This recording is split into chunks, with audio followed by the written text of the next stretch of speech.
누가복음 9장 23절, 24절 합독하고 우리 목사님 나오셔서 특송하시도록 하겠습니다. 여러분 유튜브를 통해서 우리 목사님 찬양 들으셨을 텐데 굉장히 많은 분들이 은혜를 받고 있습니다. 9장 23절, 24절 같이 합독하시겠습니다. 또 무리에게 이르시되 아무든지 나를 따라 오려거든 자기를 부인하고 날마다 제 십자가를 지고 나를 쫓을 것이니라. 누구든지 제 목숨을 구원코자 하면 잃을 것이요 누구든지 나를 위하여 제 목숨을 잃으면 구원하리라. 아멘. 할렐루야. 반갑습니다. 민들레교회 김주성 목사입니다. 새해 복 많이 받으시기 바랍니다. 작년 한 해가 국가적으로 교회적으로 큰 위기고 이 위기가 작년으로서 끝나면 괜찮은데 19년도 계속 이어질 겁니다. 그래서 교회적으로 여러분들이 더 깨어지시고 기도 많이 하시기 바랍니다. 할렐루야. 이제 올해는 정말 우리가 주님 앞에 바짝 엎드려야 되고 눈물로 하나님께 기도해야 됩니다. 남편을 위해서 울고 아내를 위해서 울고 자녀들을 위해서 정말 우셔야 됩니다. 우리 믿는 우리는 첫사랑을 반드시 회복하셔야 됩니다. 그런 데 있어서 어머니의 기도 찬양을 하나님께 영광 돌리십니다. 두 곡으로 부르겠습니다. 더러운 이 그릇을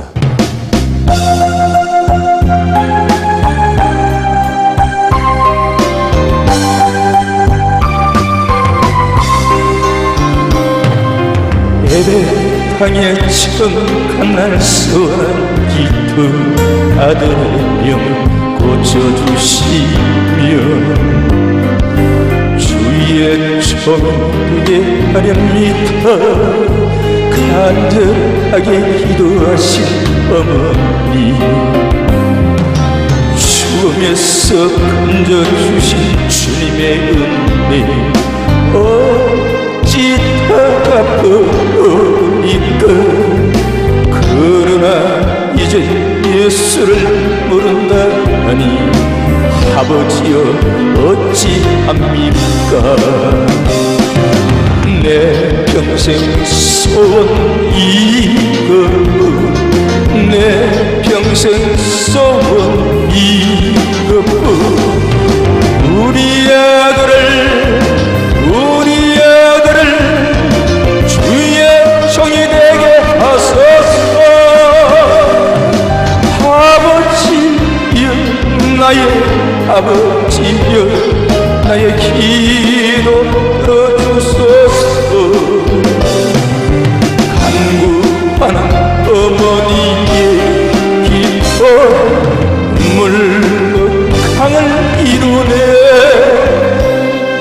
새벽 종소리에 깨어 기도하시던 어머니 나의 어머니 죄악의 길로만 달려가는 사랑하는 아들 살펴주소서. 절망 속에서도 항상 기도하시던 어머니 나의 어머니 이 세상 누구보다도 주님 사랑이 필요한 아들입니다. 내 평생 소원 이거 내 평생 소원 이거 우리 아들을 주의 종이 되게 하소서. 아버지여 나의 아버지여 나의 기도 들어주소서. 애통하는 어머니의 기도 눈물로 강을 이루되 탕자 되었으니 살아가던 이제인에게 하나님 빛을 주시니 사랑하는 주님 품에 안겨 이제 이해하고 용서합니다. 어머니가 뿌려놓은 눈물의 기도 이제 돌아와 주님의 복음 전하며 헌신하오니 아버지여 주소서. 내 평생 써온 이것뿐 내 평생 써온 이것뿐 안전하서는 눈물 흘리며 기도하는 나의 어머니 기다리고 기다리던 아들이 주의 종이 되어왔어요. 이 아들이 새 사람 된 것은 어머니 기도입니다. 내 평생 써온 이것뿐 내 평생 써온 이것뿐 안전하서는 눈물 흘리며 기도하는 나의 어머니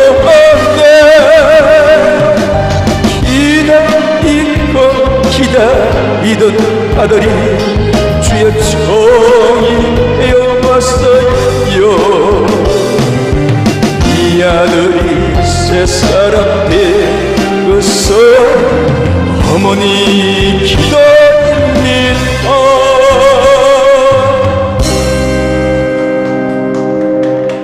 더러운 이 그릇을 이 곡은 정말 근사님들 연세 있으신 분들이 참 좋아하는 곡입니다.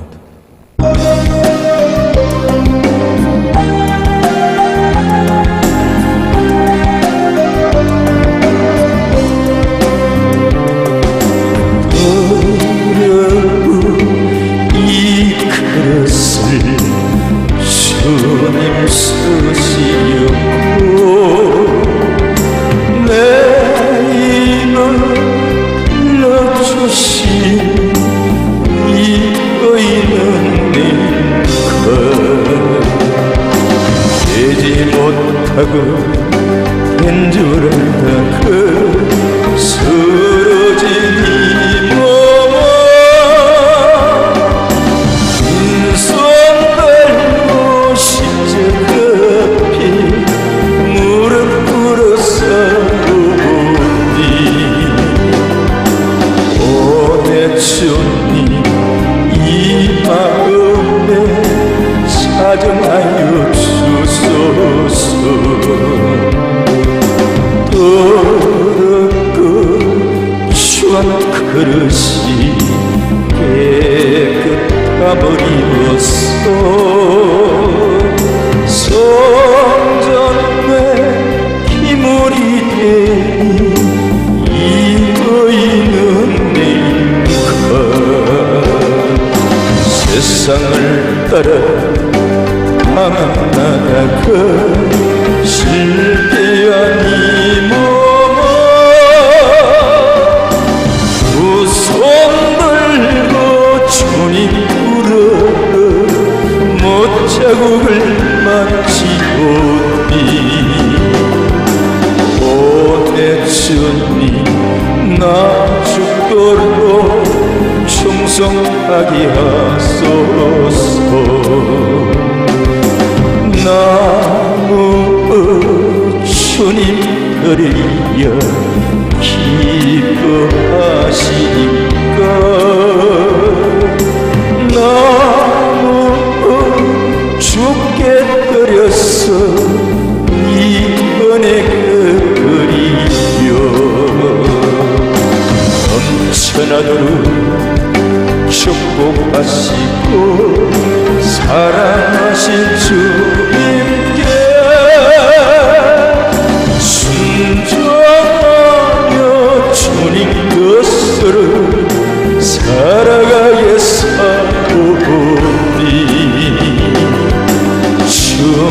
다시 오시는 날 내 이름도 불어서서 넘쳐나도록 축복하시고 사랑하신 주님께 순종하며 주님 것으로 살아가게 사오니 주님 다시 오시는 날 내 이름도 불어서서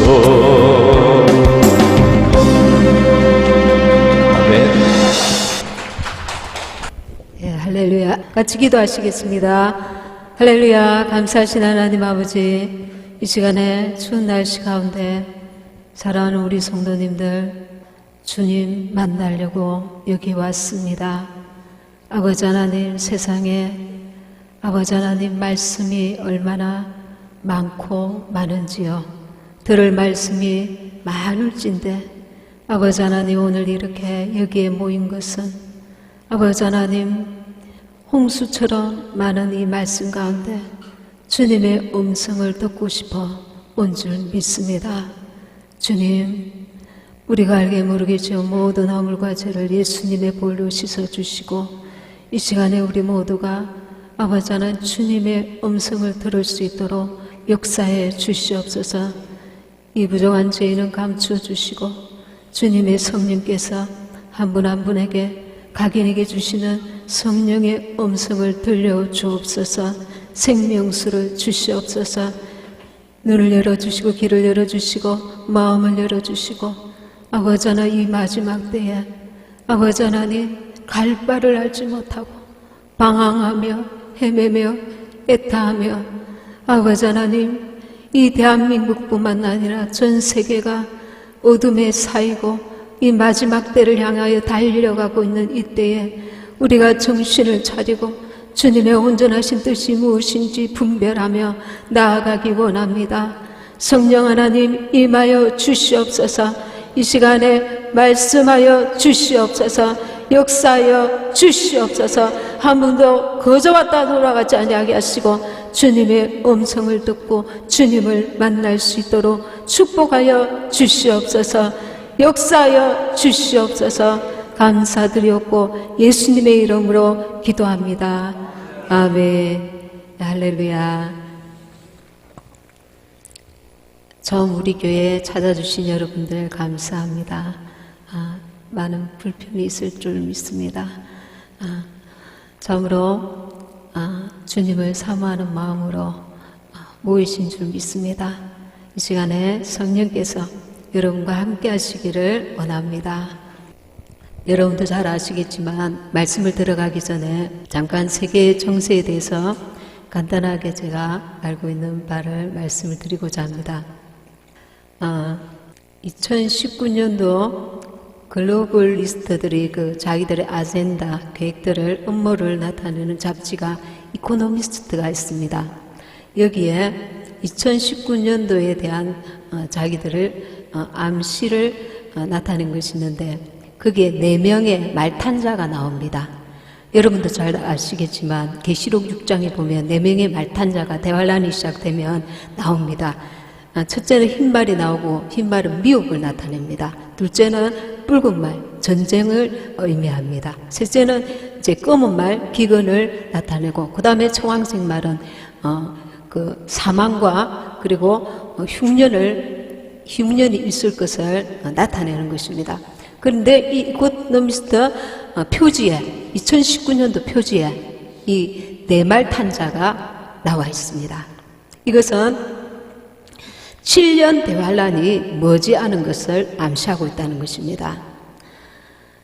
저와 여러분이 지금까지 살면서 우리가 계시록 그리고 대환란 이렇게 말만 들었지 막연하게 생각해 왔을 줄 압니다. 대부분이. 그런데 지금 이제 너무 가까이 와 있습니다. 너무 가까이. 또 하나의 예가 있는데 네덜란드 헤이그의 평화궁전에서 2020년 6월 달에 2020년 올해가 이제 19년, 내년이 2020년도입니다. 6월 달에 세계 종교 연합식이 6월 달에 있습니다. 여기서 세계 종교 연합 협정문을 서명을 한다고 합니다. 이것은 무엇을 의미하느냐면은 지금 세계 종교를 통합하고 있지 않습니까? WCC, WEA, NCCK 여러 그걸 만들어 가지고 지금 하고 있는데 이 계획들이 이제 마무리 단계, 완성 단계에 이르렀다는 것을 나타내는 것입니다. 그러니 19년도하고 20년도가 지금 얼마나 지금 살벌한 시대가 오고 있습니까? 그리고 세 번째는 이스라엘 예루살렘의 제3성전 재건 봉헌식이 며칠 전에 있었습니다. 이 계시록이 이루어지기 위해서는 제3성전이 반드시 필요하다는 걸 여러분도 알고 계실 겁니다. 전 3년 반이 지나고 나면 적그리스도가 예루살렘 그 제3성전에 앉아서 내가 그리스도다 하고 이제는 아주 강력한 핍박 그리고 순교가 일어나는 때에 이 제3성전이 그때 필요한 것입니다. 적그리스도의 활동 무대가 제3성전이 되는 것입니다. 그러니 지금 너무 가깝게 지금 오고 있습니다. 지금 트럼프가 여러분도 알다시피 시리아 군대를 철수시켰습니다. 그러면 이제 이란과 터키와 러시아와 그리고 이스라엘과 이렇게 대결 구도로 갑니다. 이렇게 세계 정세가 지금 급박하게 지금 진행되고 있습니다. 미국의 트럼프가 성전 건축을 어떤 식으로든 관여하게 될 것이고 이제 이스라엘 역사 중심으로 세계사가 진행되는 방향으로 예측이 되고 있습니다. 이스라엘이 팔레스타인과 평화의 조약을 맺으며 대신 성전 건축을 보장받게 되는 상황이 예상되고 있습니다. 심판의 카운트다운이 임박했다는 것입니다. 그리고 우리 지금 북한 문제가 우리 한국에도 굉장히 지금 심각한 문제입니다. 미국에서 여러분도 아시겠지만 전문가의 보고에 의하면 며칠 전에 북한은 2년 뒤에 핵탄두가 100개가 된다는 것입니다. 그러면 미국도 당한다는 것입니다. 그리고 미국의 유명 잡지의 고던창 미국 보수 정치인인데 이분이 이제 인터뷰를 했는데 북한에 대해서 예측을 했습니다. 2019년도에는 긴박한 상황이 예상된다. 북한이 호전성이 이제 다시금 남북과 관계에 긴박함을 조성할 것이다. 한국은 현재 평화의 땅으로 본인들은 생각하고 있지만 북한은 핵무기를 포기할 수 없다. 그렇게 본다는 겁니다. 그리고 북한이 적화 통일을 깨하고 있다. 북한에서 정권 유지를 위해서 김정은은 이제 주민들이 참았기 때문에 이 2019년도에 김정은이 북한 주민들에게 뭔가 진전을 보여줄 필요성을 느끼게 된다는 겁니다. 그리고 평양의 조건에 따라서 통일을 원할 것으로 보인다. 어떤 통일? 적화 통일 말입니다. 그리고 김정은은 최종 승리에 가까웠다고 보고 있다. 최종 승리가 뭐냐면 적화 통일을 위한 모든 그 자기의 계획들이 진행이 거의 다 되었다고 이렇게 보고 있다는 겁니다. 그리고 2018년도에 12월 12일 날 미국에서 그 하원이 북한 레짐 체인지 이게 이제 정권 교체를 말하는 겁니다. 이 지원 법안을 통과시켰습니다. 망장일처로. 미국이 정권 교체를 하기 위해서 김정은이를 제거하여서 그 자리에 새로운 인물을 세우게 된다면 그 와중에 김정은이는 굉장히 이렇게 돌발적인 그 일을 전쟁을 일으킨다든가 테러를 일으킨다든가 그럴 가능성들이 많이 지금 생기고 있습니다. 12월 5일에도 상원에서 이 비슷한 법안이 통과되었습니다. 어떤 식으로든 올해 북한 핵 문제를 미국에서 해결하려고 할 것인데 한반도에는 또다시 안보에 큰 불안이 예상되고 있습니다. 지금 대한민국에는 하늘도 열리고 땅도 열리고 바다도 길이 다 열려 있습니다. 그런 상황에서 무슨 테러라든가 이런 문제들이 생기면 정말 큰일입니다. 제가 2년 전에 제가 이제 새벽 기도 중이었습니다. 새벽 기도 중에 하늘에서 이제 기도가 끝나고 이렇게 유튜브에도 설교가 있는데 그 큰 바위가 내려왔습니다. 그냥 조그만 바위가 아니고 하늘 전체를 덮은 바위가 내려오고 있었습니다. 그때 새벽기도 끝나고 환상으로 하나님 보여주셨습니다. 저것이 내려오면 살아날 자가 없겠구나. 그렇게 굉장히 충격을 받았습니다. 그걸 3일 동안 계속 보여주는 것입니다. 새벽기도 끝날 때마다. 처음에는 뭔가 했습니다. 지금 그 이후에 제가 기도하면서 깨달은 게 7년 대환란입니다. 대환란에 살아남을 자가 없는 하나님의 진노의 그 재앙이 막 쏟아지는 그때가 다가오고 있다는 것을 제가 깨달은 것입니다. 그리고 예수님은 도둑처럼 그 환상 이후에 문 밖에서 마치 도둑처럼 아주 살구분이 도둑이 들어오잖아요. 도둑처럼 막 나올 준비를 하고 있는 것을 보여주셨습니다.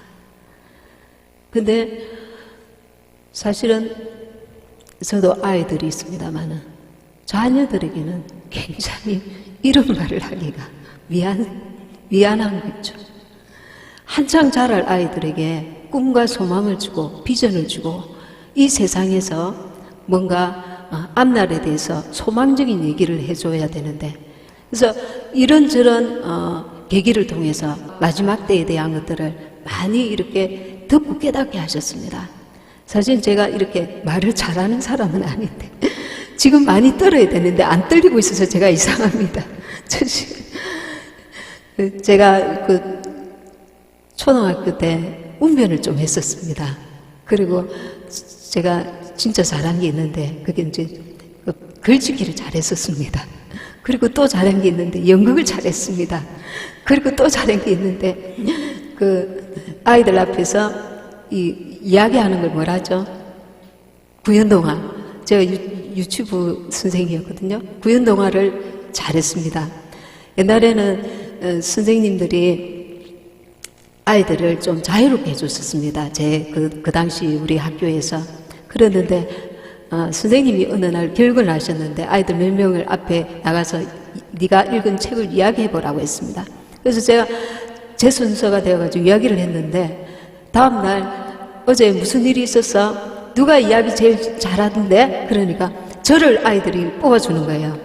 그때부터 이제 이야기 선생으로 이제 제가 이제 불리게 됐습니다. 근데 그게 끝이 아니고 저학년반 선생님들이 소문이 나가지고 비만 오면 저를 부르는 거예요. 그래서 1, 2, 3학년 계속 밤마다 다니면서 이야기를 했습니다.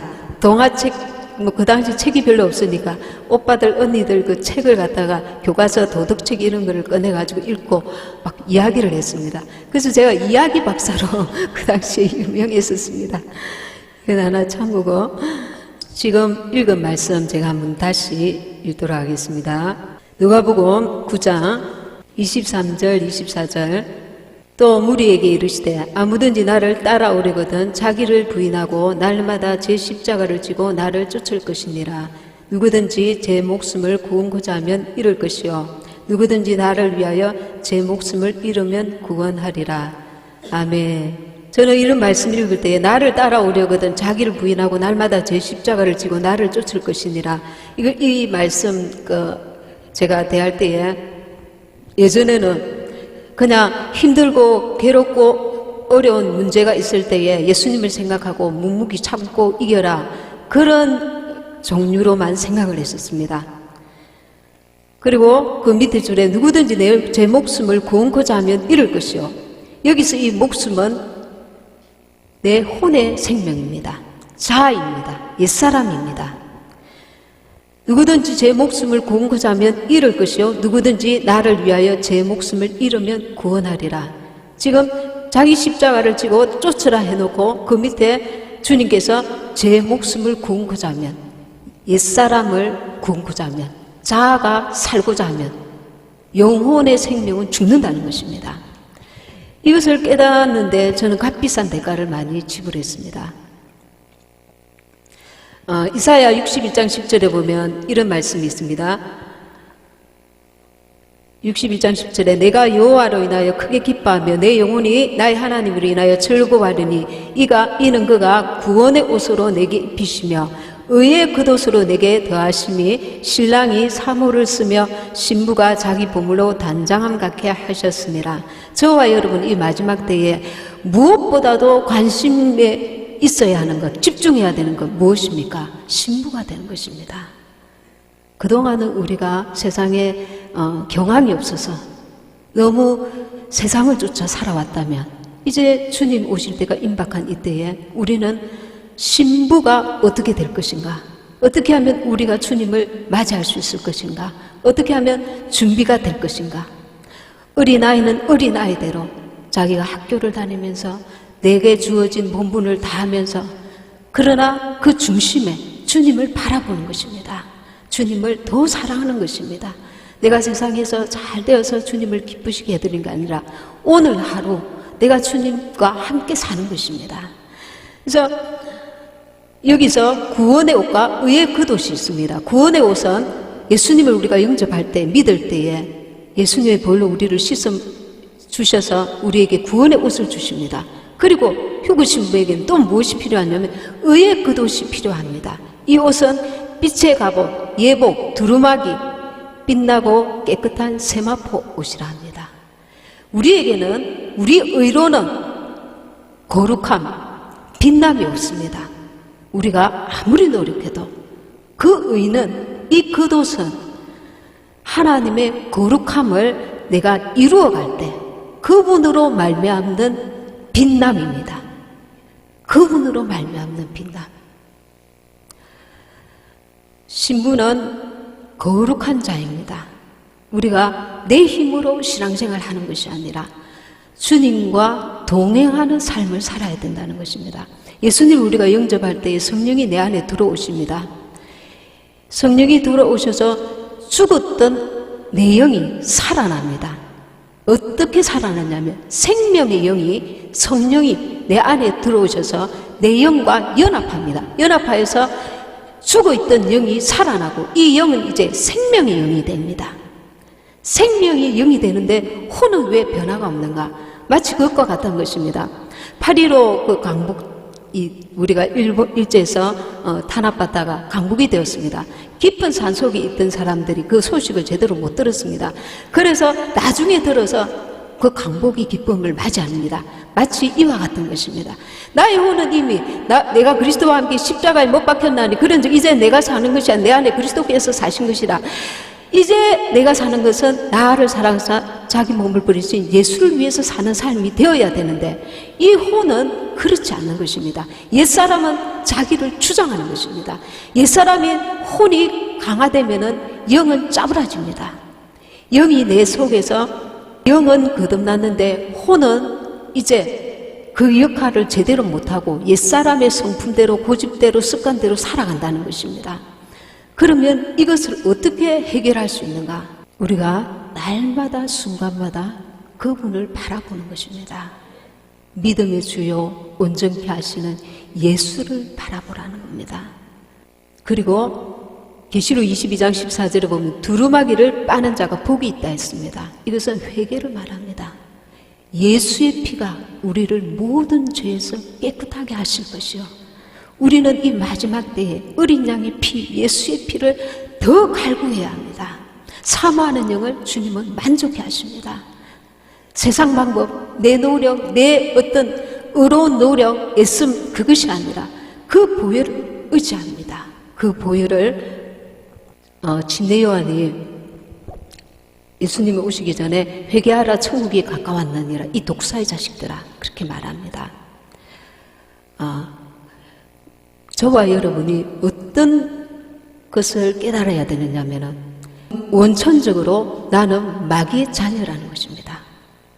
아담과 하와가 범죄하고 난 이후에 우리는 진노의 자녀, 이미 우리의 힘으로는 천국에 갈 수 없는 이미 완전 절망의 상태라는 겁니다.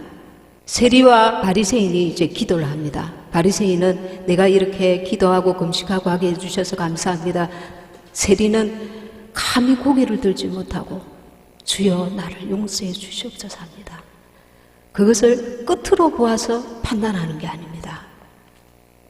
바리새인에게 너가 아무리 노력하고 애쓰고 힘써도 너의 의로는 천국에 갈 수 없다는 걸 깨달아라는 겁니다. 회개하라 천국이 가까웠느니라. 내 존재 자체가 우리가 타락한 이후에는 원죄의 아담으로부터 온 그 원죄 때문에 그리고 19가지 죄를 짓지 아니하고 한 가지만 죄를 지어도 우리는 주님 앞에 버림받는 것입니다. 율법이. 그러니 우리의 어떤 노력으로도 마음으로 남을 미워하여도 살인한 자라 했습니다. 그러니 내 존재 자체를 먼저 깨달아야 됩니다. 나는 옛날에 정말 착한 사람이었지. 나는 사람들이 나를 이렇게 인정해 주지. 나는 정말 이렇게 많은 업적을 이루었지. 나는 정말 어떤 하나님께서도 나를 인정하실 거야. 자기 의를 가지고 교회에 오는 것이 아니라 주님이 예수의 피가 아니면 나는 도무지 천국 갈 수 있는 희망이 없는 자라는 걸 철저히 깨달아야 된다는 것입니다. 작년에 제가 수련회 가가지고 한 달 기도를 하는데 이것도 되고 저것도 되고 기도를 하는데 성령께서 감동을 주시는데 내 모든 것이 잿덩어리라는 거예요. 처절하게 깨달아지는 거예요.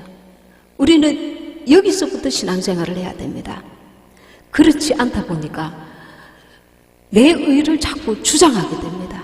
내 자아가 계속 살아서 꿈틀거립니다. 나는 도무지 주의 보혈의 은혜가 아니고서는 희망이 없는 자, 나는 영원한 지옥불에 떨어질 수밖에 없는 자, 그것을 먼저 깨달아야 합니다. 그리고 그러면 우리는 하나님께 대하여 경외함과 겸손함을 가질 수밖에 없습니다. 아멘. 우리가 이 의의 끝옷을 입기 위해서 내 혼, 이게 거듭나지 못한 내 혼, 영에는 이것이 있습니다. 기능들이 직관, 그리고 양심, 그리고 직교. 직관은 우리가 말씀을 들을 때 깨닫는 것입니다. 깨달아서 양심에게 찔러줍니다. 그러면 양심이 그걸 깨닫고 순종하면 직교, 주님과의 교류가 있어지게 됩니다. 근데 우리가 깨닫고도 미적거리고 시간을 허비하게 되면 자꾸 이 양심이, 깨끗한 양심, 선한 양심이 더러워집니다.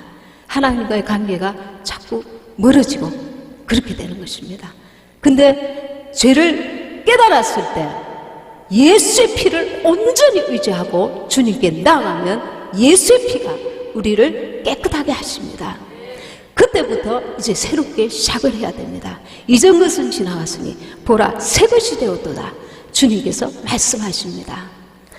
새롭게 되었는데도 우리가 순종의 열매를 맺지 않고 옛 사람으로 다시 돌아가면 걔가 그 토하였던 데 다시 돌아가는 것과 똑같아 있습니다. 이 마지막 때는 시간이 없다는 걸 알아야 됩니다. 날마다 우리 자신을 점검하고 하나님 앞에서 내가 주님 앞에 주님과의 관계 속에서 양심이 더럽혀져 있지 않는가, 지금 불순종하고 있지 않는가, 내가 타협하고 있지 않는가, 내 생각으로 나아가고 있지 않는가, 내가 지금 혼으로 나아가는가, 영으로 나아가는가, 기도하면서 말씀을 통해서 성령의 인도를 받아야 됩니다. 혼은 감정과 지식과 의지가 있습니다. 기능에. 근데 혼이 문제입니다. 혼은 영의 그 특성도 가지고 있고 일부 또 육의 그 특성도 같이 가지고 있습니다. 근데 우리가 혼돈을 하기 쉽다는 겁니다. 이건 하나님 뜻일 거야. 그리고 육은 살과 뼈와 피가 있습니다. 성망을 비유를 하자면 영은 지성소에 해당합니다. 영은 하나님을 대하고 영원한 천국을 꿈꿉니다. 그럼 혼은, 내 자아는 나는 이 땅을 꿈꿉니다. 이 땅의 것. 얻고 싶고 누리고 싶고 취하고 싶고 되고 싶고 이 땅의 것들을 계속 구하고 있다는 것입니다. 어디서 우리는 이렇게 변질이 일어납니까? 영으로 시작하였다가 육의 옛사람이 올라오는 것입니다. 나를 성령께 성령의 조명을 받아서 빛의 조명을 받아서 나를 분별치 못하면 우리는 참으로 연약한 자입니다. 그래서 그렇게 우리가 정말 지금 이 대한민국의 기독교 상황을 이해하십니까? 저는 이해가 안 됩니다. 이해하십니까? WCC와 WEA 이런 말도 안 되는 배도의 길을 가고 있는 이 대형 교회들, 그리고 대형 교회들만 가는 게 아니라 그 교단 밑에 깔려있는 작은 교회들, 숨을 쉬지 못할 정도로 이 작은 교회들까지 다 엮어서 지금 하나님 앞에 같이 죽자는 겁니다. 같이 죽자는 겁니다. 이 상황이 도무지 이해가 안 되지 않습니까? 어떻게 그럴 수가 있습니까? 제가 전에 이렇게 새벽 기도할 때에 그 설교를 전에 한 적이 있는데, 주님, 왜 우리 대한민국에 이렇게 전쟁의 소문이 많고 나라가 이럴까요? 기도를 하는데, WCC 들어가 있는 그 목사님들, 교회들 펴봐라는 거예요. 그래서 그런 감동을 주셔서 휴대폰으로 이제 저는 막연하게 알고 있었습니다. WCC가 악한 것. 그러나 그렇게 많지는 않을 것이다. 제대로 알지 못하고 이렇게 생각하고 있었습니다. 근데 보니까 WCC에 그 가입된 교회와 목사님들이 상상 초월이었습니다. CTS, CBS, 극동방송 그 유명한 우리가 아는 기라성 같은 목사님들이 다 들어가 있었습니다. 어떻게 이럴 수가 있습니까?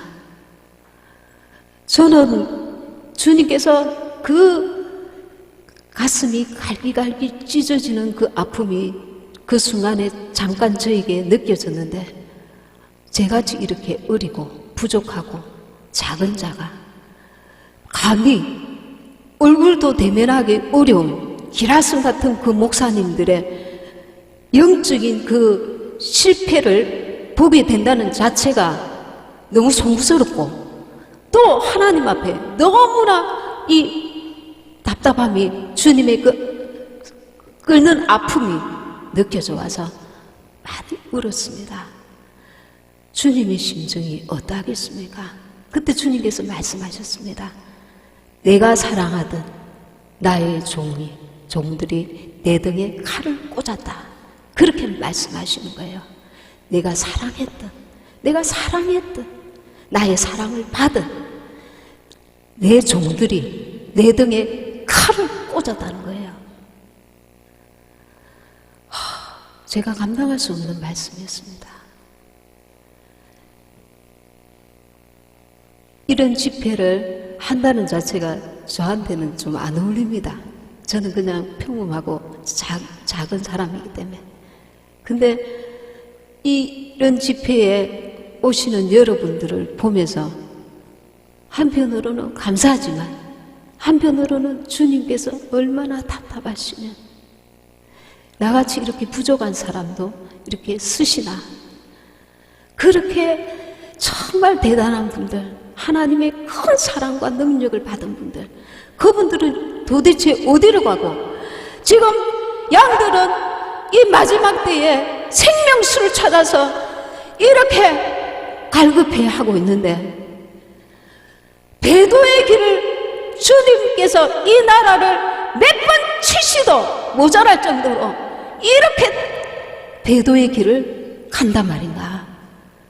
정말 우리 주님께서 얼마나 안타까워하시는가, 그게 느껴집니다.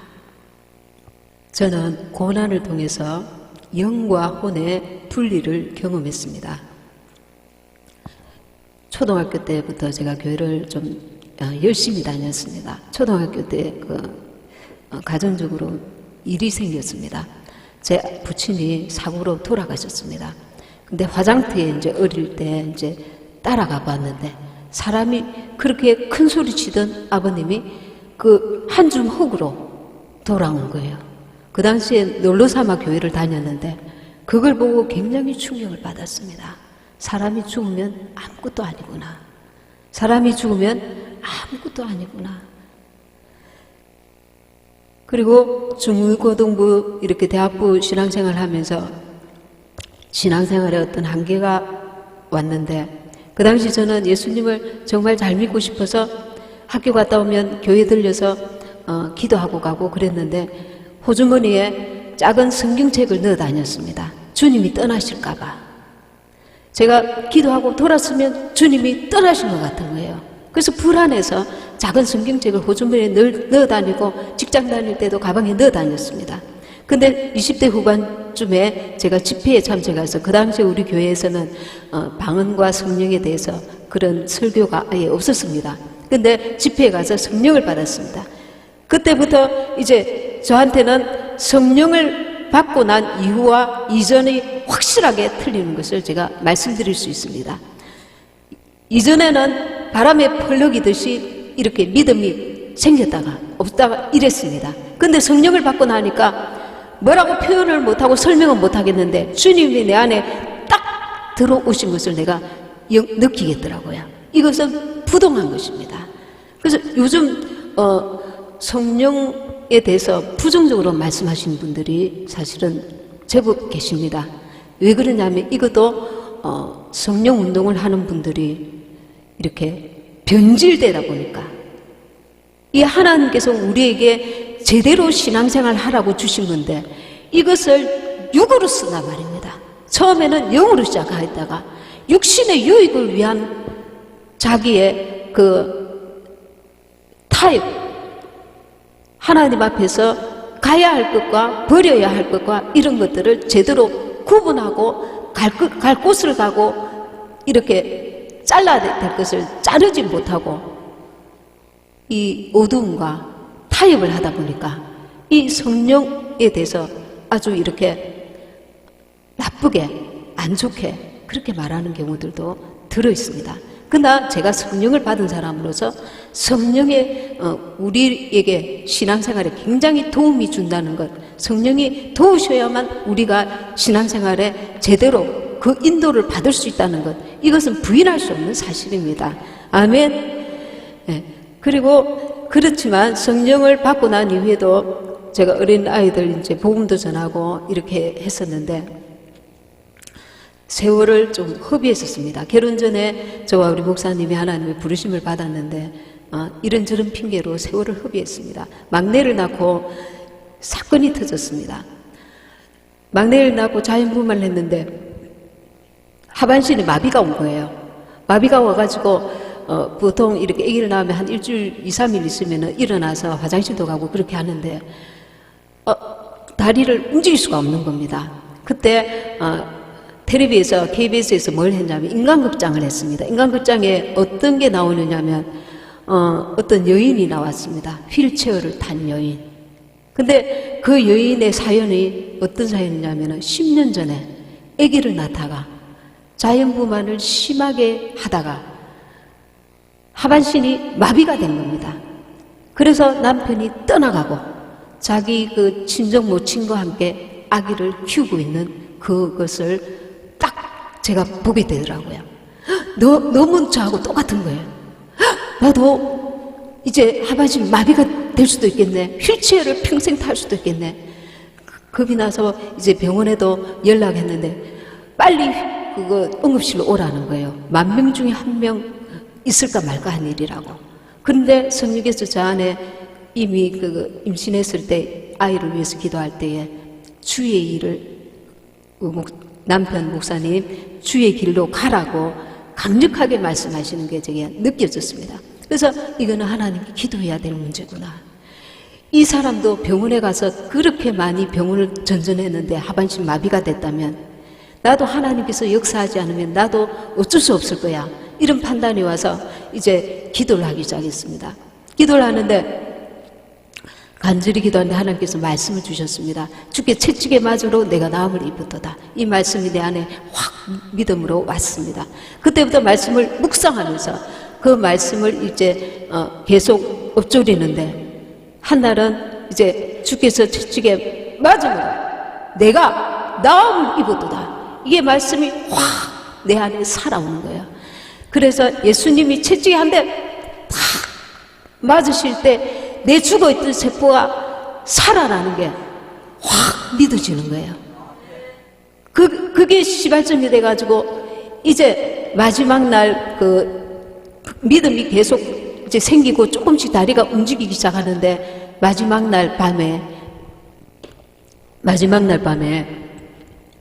남편이 옆에 자고 제가 이렇게 자는데 열이 38도 39도 제가 느끼기에 열이 막 굉장히 이제 오르는 겁니다. 그리고 그 악한 영이 저를 가위를 꽉 눌리는 게 느껴지더라고요. 옆에 있는 사람을 부를 수가 없어요. 바로 옆에 있는데. 그래서 이때 주님의 이름을 불러야 돼. 그 믿음이 내게 왔습니다. 그래서 예수 온 힘을 다해서 그 예수 작은 소리로 부르는데 그 꽉 눌렸던 가위 눌렸던 어둠의 영이 팍 떠나가는 거죠. 그리고 나서 이 몸이 회복되고 그 다음 날부터는 이제 완전히 이제 낫기 시작했습니다. 할렐루야. 네, 주님은 살아계십니다. 주님은 살아계십니다. 혹시 교회를 지금 열심히 다니지 못하시고 계시는 믿음이 없는 분들이 계신다면 지금부터라도 하나님 앞에 단단한 믿음을 가지시기 바랍니다.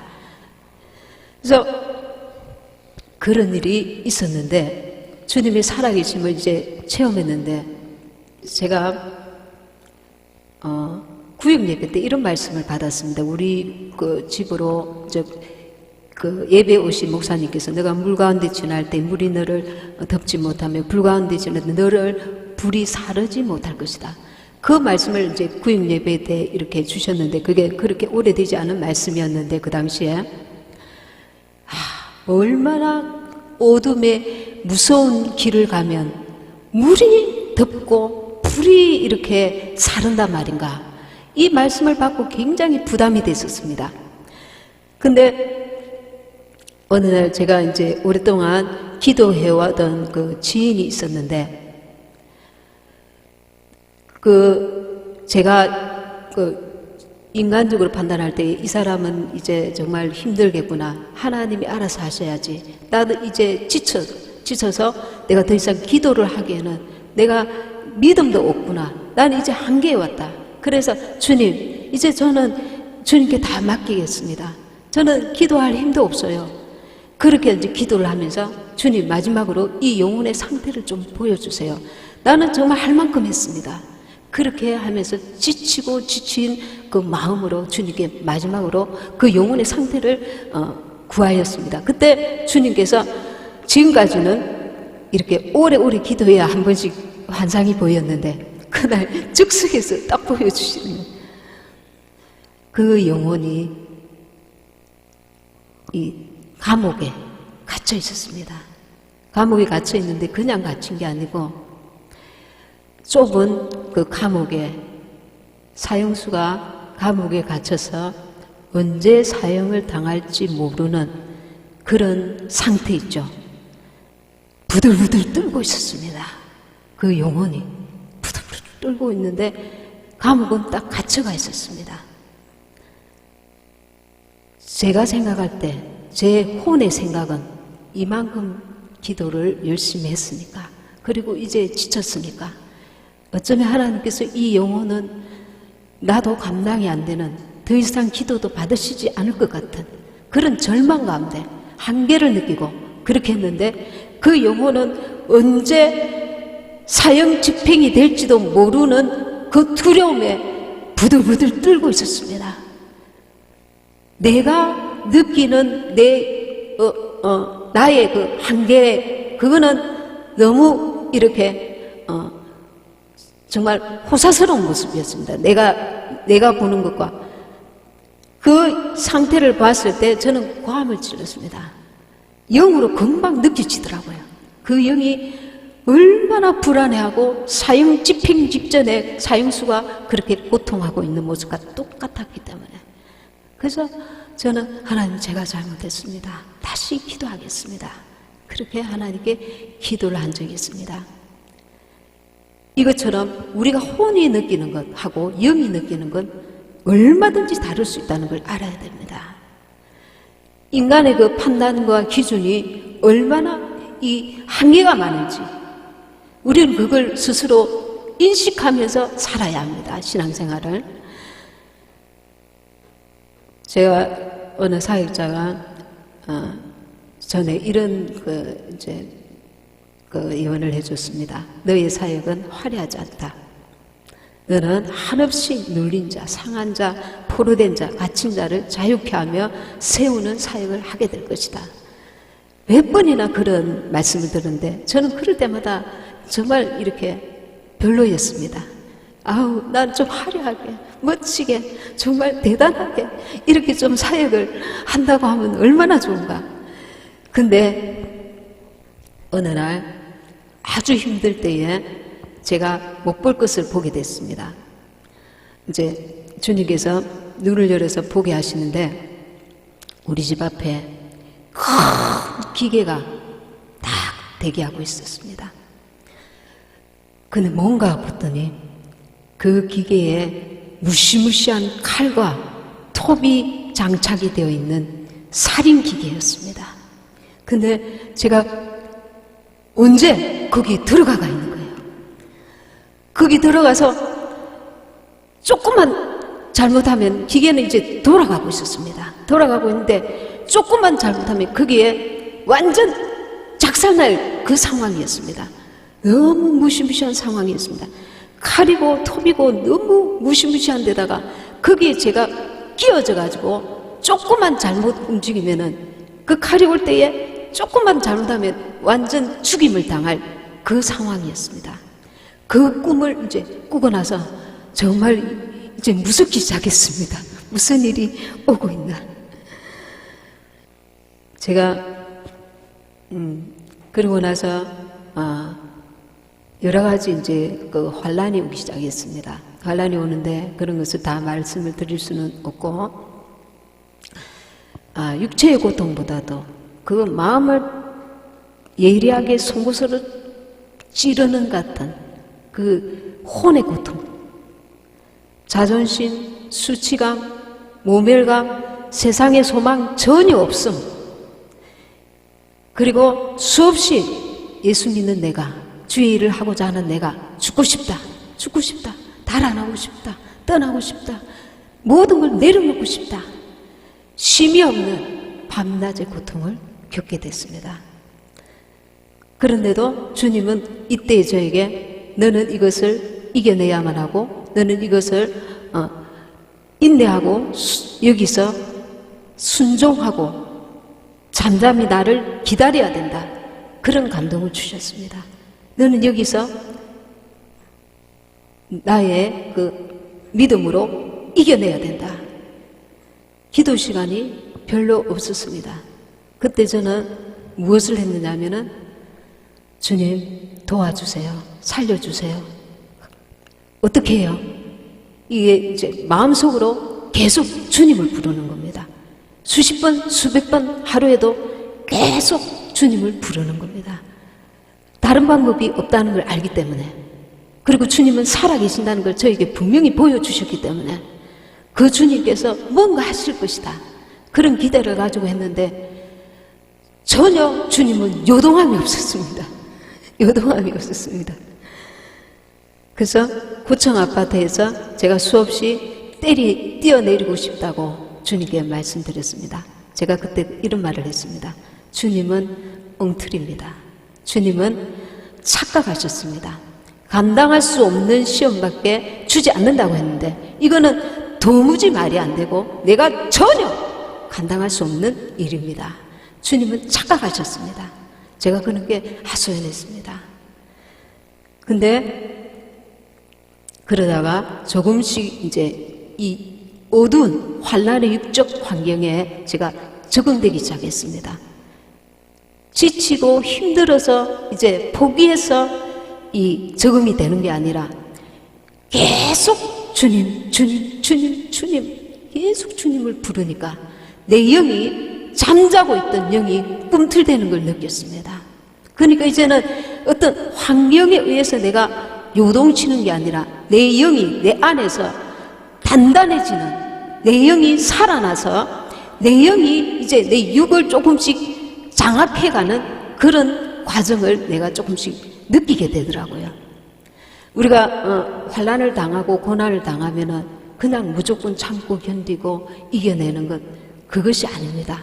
주님께서 그 속에서 내 영혼에 주시고자 하시는 메시지가 있고, 원수가 그리 했을지라도 하나님께서 합력하여서 내 영혼이 뭔가 얻기를 원하시는 것입니다.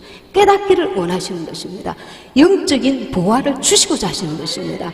그래서 우리는 영으로 이 모든 것들을 분별해 나가야 되는 것입니다. 그러면서 이제 저는 조금씩 담대해지기 시작했습니다. 주님 뜻이라면, 주님 뜻이라면, 그래, 나는 죽자. 내 혼도 죽지만 내 육체도 여기서 죽는다면 나는 죽겠다. 나는 죽겠다. 이런 믿음의 담대함이 조금씩 생겨나기 시작했습니다. 거기서 제가 제 자신을 보게 됐습니다. 어릴 때 아이를 키울 때에 너는 잘 될 거야. 하나님은 너를 사랑하시고 너는 이 세상에서 성공할 거야. 하나님이 너를 높이실 거야. 너는 부자가 될 거야. 너는 높은 사람이 될 거야. 하나님이 너를 축복하실 거야. 이런 것들이 아이에게 유익하다고 생각하고, 저는 그렇게 이제 막 시키면서 우리 갓난 아기 때부터 그렇게 말한 적이 많습니다. 제가 예수님을 잘 제대로 믿고 있다고 스스로 착각했는데 제 안에 무엇이 있느냐면은 내 욕심이 가득했던 거예요. 나의 세상에 향한 집착, 애착, 자기 사랑, 그리고 이 가족에 대한 집착, 세상의 욕심, 오직 마음을 다하고 뜻을 다하고 힘을 다하여 주 너희 하나님을 사랑하시는 그 말씀에 내가 순종해서 사는 것이 아니라 주님을 하나의 이용해 신학, 내가 앞으로 이렇게 잘 되기 위해서 나는 주님께 기도해야 돼. 주님을 하나의 이용으로 이용해왔던 내 안에 그 죄성이 있다는 것을 발견했습니다. 그러면서 기가 막힌 웅덩이에 빠졌는데 인간의 그 한계, 아무것도 할 수 없는 이 기가 막힐 웅덩이에 빠졌는데 시편의 이런 구절 보고 제가 깜짝 놀랐습니다. 기가 막힐 웅덩이라는 표현이 너무 저한테 적절하더라고요. 제가 이게 기가 막힐 웅덩이에 내가 빠져보니까 인간이라는 거는 너무 하나님 앞에서는 이 아무것도 할 수 없는 존재, 정말 하나님이 돕지 아니하시면 정말 아무것도 할 수 없는 그 너무나 연약한 존재인 것을 피부 절절히 느껴지는 거예요.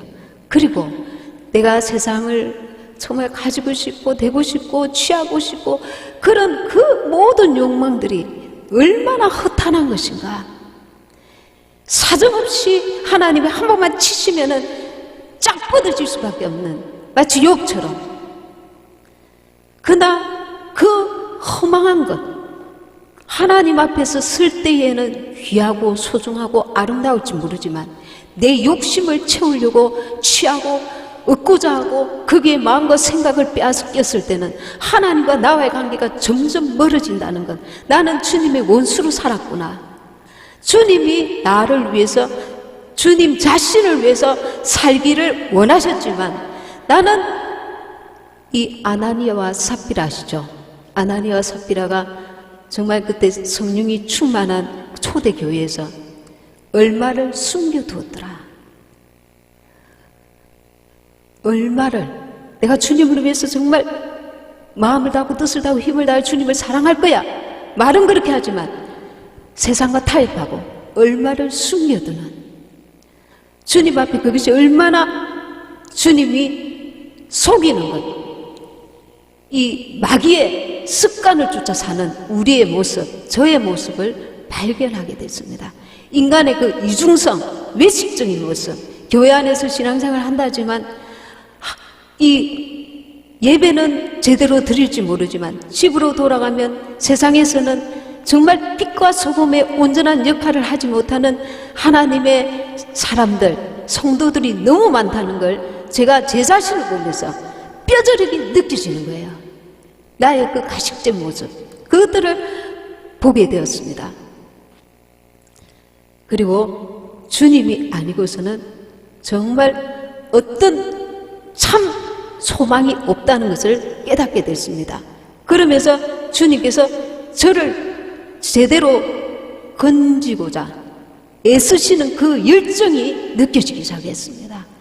마귀는 우리를 사정없이 절망과 그리고 포기하도록, 주님을 포기하고 세상을 포기하도록 그 절망의 구렁텅이로 밀어넣지만 주님은 그 사랑으로 끝까지 우리를 건지시려고 너무나 애쓰시고 힘쓰시는, 그리고 깨닫게 하시고 가르치시고 세우시려는 그 열심, 그냥 단지 우리는 구원을 받는 게 목적이 아닌 것입니다.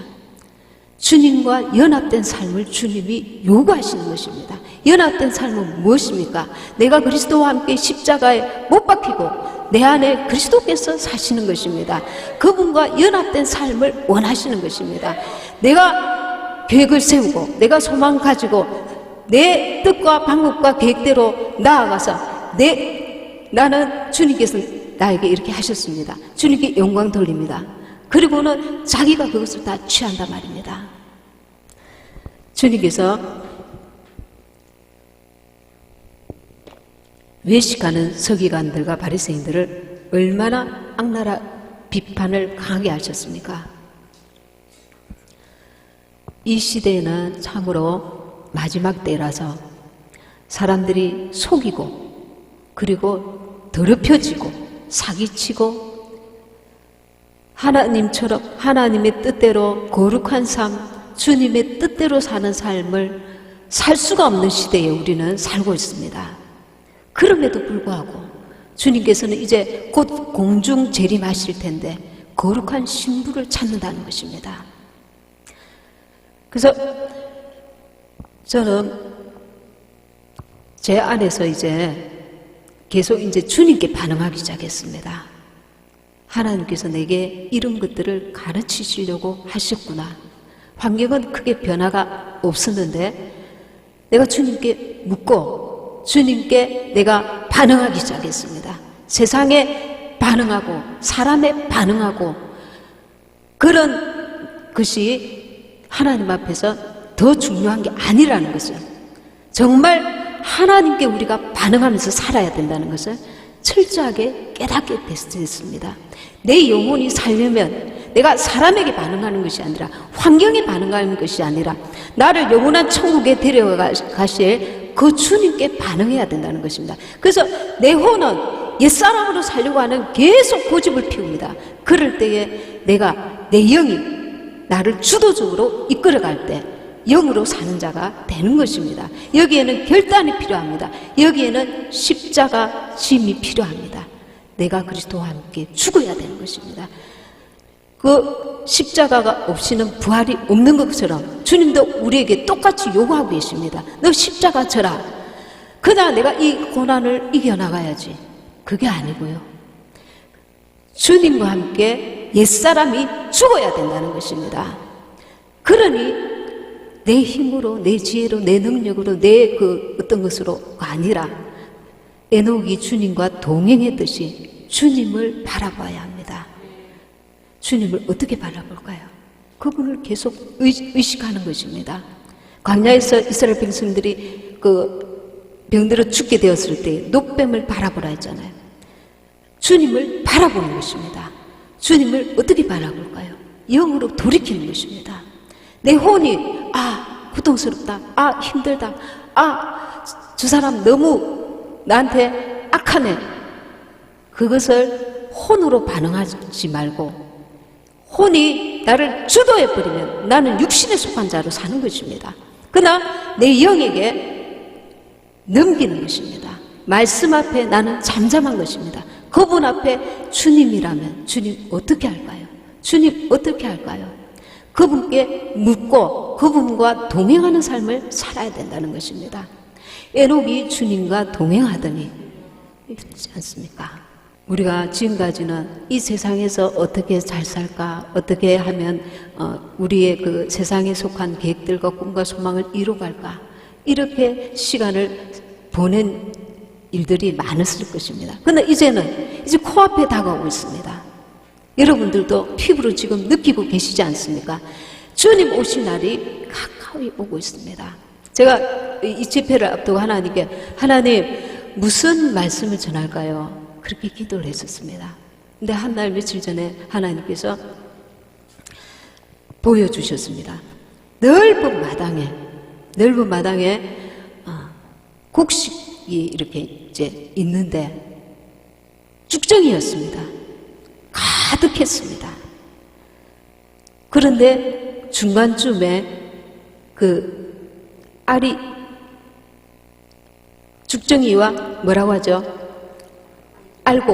알곡이 들어있었습니다. 쌓여 있었습니다. 근데 제가 지금 생각할 때는 8:2 그 정도 아니겠는가. 때가 가까웠으니까 우리는 알곡이 되어야 된다는 것을 전하라는 것입니다. 알곡이 되어야 된다. 나는 죽정이로 살아왔구나. 죽정이가 뭔지 아십니까? 주님과 무관한 삶을 사는 것입니다. 나는 우리 가정을 위해서, 나는 이 나라를 위해서, 나는 어떤 내 직장을 위해서, 나는 선한 일을 위해서 내가 열심히 살았어. 그것이 주님과 관계가 있다면, 주님 앞에 살았다면 그것이 맞습니다. 그러나 내 마음대로, 내 뜻대로, 내 생각대로, 내 의지대로 내가 살아왔다면 그것은 주님과 무관한 것입니다. 주님 앞에 순종하면서 살아온 세월이 아니라 내 자아가 옛사람이 계획하고 그 욕심을 따라 살아왔다면 이것은 이제 쭉정이의 삶인 것입니다. 제가 나라를 위해서 기도할 때에 저번에 그런 말씀 드렸는데 많은 사람들이 이 나라 이 민족을 위해서 울면서 간절히 기도하고 있는 게 느껴지더라고요. 영어로. 그런데 한 손이 나왔습니다. 너희들이 이렇게 많이 나라를 위해서 간절히 기도하고 있다. 그걸 깨닫게 하시면서 우리가 기도하는 이 땅에 그 큰 손이 나와서 흙을 이렇게 파더니 바람이 부는 위로 공중으로 이렇게 들어 보이셨습니다. 그리고 이 흙이 속절없이 바람에 휘 다 날아가는 것을 보여주셨습니다. 이 땅에 살 동안에 우리나라가 잘 되어야 됩니다. 적화되지 말아야 됩니다. 그러나 이것도 이제 대환란을 앞두고 주님 앞에 가야 될 휴거 신부로서 그게 온 마음을 다하여 집착할 수 있는 그때는 아니라는 겁니다. 무슨 말인지 알겠죠? 우리가 나라를 위해서 반드시 기도해야 됩니다. 그러나 이 땅도 이제는 그 때가 왔다는 겁니다. 주님의 때, 주님이 계시록에서 말씀하시고 계시는 주님 오실 때가 다가오고 있다는 것입니다. 그래서 우리는 정말 주님 오심을 예비하는데 또한 힘을 다해야 합니다. 때가 그런 때입니다. 지금 때가 그런 때입니다. 옛날에 다미 선교회 때문에 많은 교회들이 주의 종들이 이 마지막 때인 줄 알면서도 마지막 때 말씀을 전하지 않고 있습니다. 전하지 않고 있습니다. 제가 하나님 우리 교회는 이렇게 작은데 이 작은 교회에서 마지막 때에 대한 설교를 우리가 감당이 되겠습니까? 외부에서 뭐 삐딱하게 보면 우리 작은 교회는 금방 흔들리잖아요. 근데 주님께서 그렇게 기도했더니 우리 목사님을 두고 이룰 것이 이제 없는 자다.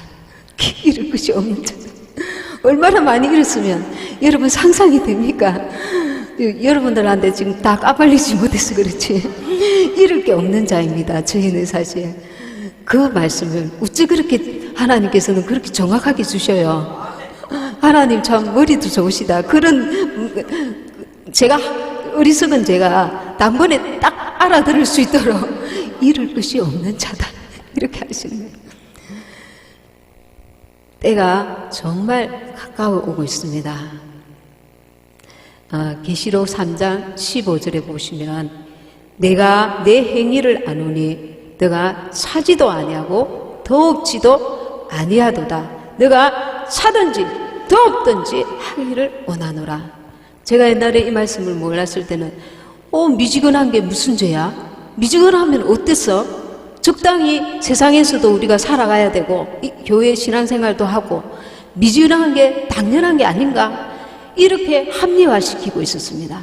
근데 라오디게아 교회를 두고 하나님께서 내가 내 행위를 아노니 너가 차지도 아니하고 더욱지도 아니하도다. 너가 차든지 더욱든지 하기를 원하노라 하십니다. 세상이라는 마귀의 그 미끼에 우리가 걸려들고 있는 것입니다. 적당하게 타협하고 있는 것입니다. 적당하게 타협하니까 WCC라는 그 미끼에 걸려든 것입니다. 제가 WCC 그 가입된 어느 목사님이 한날 이제 설교를 하시는데 제가 듣게 됐습니다. 내가 지난밤에 지옥에 떨어졌다 이렇게 말씀하시는 거예요. 그래서 속으로 주님 저게 무슨 말씀입니까?